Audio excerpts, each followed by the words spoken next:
पुष्कळ नृत्यांगना आहे. त्या ज्यावेळी अनुपस्थितीत असतील त्यावेळी तुमचा विचार. अरे देवा.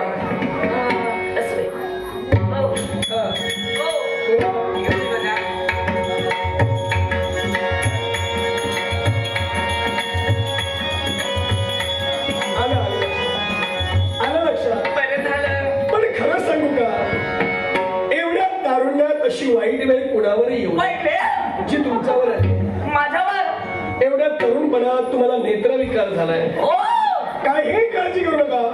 चांगले चांगले वैद्य आमच्याकडे आहेत. त्यांच्याकडे चांगले चांगले उपाय आहेत. आपण ते लवकरात लवकर करून नेत्रविकार बरा करू. काय करणार? का काय झालं? नाही, यांना एवढं काय काय करून टाकलं, सगळं डोक्यावरून गेलं.